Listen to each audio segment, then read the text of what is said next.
Hello and welcome to my channel. Silver Daddy and Sea Urchin Boy are both from the Ranged Guard, our Lord archetype. They are both regarded as super strong units, but who is the stronger one? This entire video will answer this question. First, let's look at their stats. Their stats are pretty similar to one another, with Thorns having more HP and defense but lower attack than SilverAsh. They have the same DP cost of 20 at Elite 1 and the same attack speed and redeployment time. Not much to compare here. Moving on to their talents, SilverAsh's first talent gives him a small attack buff and lowered redeployment time for the entire team. This talent is a pretty good one, especially if you have helidrop units like Surtur. This talent can even be a lifesaver in certain scenarios. His second talent allows SilverAsh to reveal invisible enemies in range. A good talent, as ranged operators like snipers are now able to target the invisible enemies earlier. Next, let's look at Thorn's talents. His first talent lets him deal additional arts damage with his basic attacks, similar to Blue Poison, and the arts damage dealt is doubled against ranged enemies. This talent is absolutely bonkers, as Thorns is now able to take on high defense low resistance enemies easily, making him a great unit to deploy on the front lines. His second talent gives Thorns a regenerative healing when he hasn't attacked in the last 2 seconds. The healing is a percentage healing and it is pretty good, another amazing talent for this Sea Urchin Boy. In terms of raw power, Thorn's talents are a lot better, but in terms of utility, SilverAsh's talents are better, so this ends with a draw. Next, let's look at their signature skill. SilverAsh's signature skill is his skill 3, where he will swing a total of 6 enemies at a time within a huge range and removes the damage reduction mechanic on his ranged attacks. Plus, SilverAsh will get a huge attack buff, enabling him to take on even high defense enemies with a little support. However, the downside of this skill is its defense reduction, so if you time the skill badly and activate it when the enemies are already attacking SilverAsh, he might be KO'd easily if the enemies have high attack, but overall, this skill is super strong and has high burst damage, making SilverAsh a top-tier operator.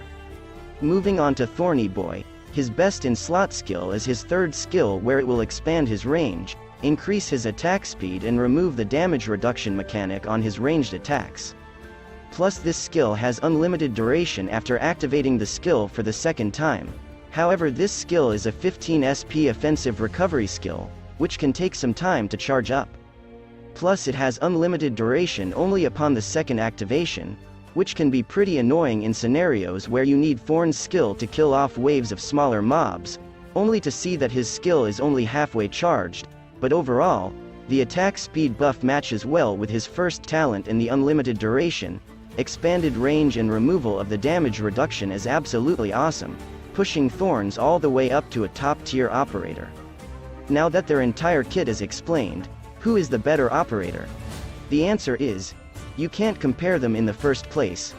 This is because while they have super similar stats, the same default attack range, and they come from the same archetype, what differs SilverAsh and Thorns the most is their playstyle.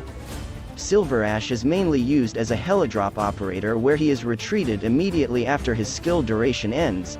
This is possible thanks to the high initial SP his skill 3 has. Thorns, on the other hand, is mainly used as a fixed DPS unit. You'll usually deploy him on one spot and leave him there for the rest of the stage, which is entirely different from SilverAsh's playstyle. Heck, I'd like to see a gameplay where Thorns is used as a helidrop unit. On that note, while Thorns is restricted to that deploy and stay gameplay, SilverAsh can be used as both a helidrop unit and a fixed DPS unit, therefore making him a much more flexible unit. Though his DPS outside his skill duration isn't great and his skill's SP cost is an absurd 90, but when his skill is active, SilverAsh can one-shot multiple enemies with even mid-tier defense. Thorns, on the other hand, can dish out high and consistent single-target damage, but can't one-shot multiple enemies and can only attack one opponent at a time. Therefore, while they are both super strong operators, they both have their niches and strengths. If I'd have to make a final decision, I'd say they are both equally strong. And that is all. Hope this video was helpful in comparing the two Lords of Arknights. I will be making similar content in the future, so do consider subscribing. Thank you for watching and see you in the next video.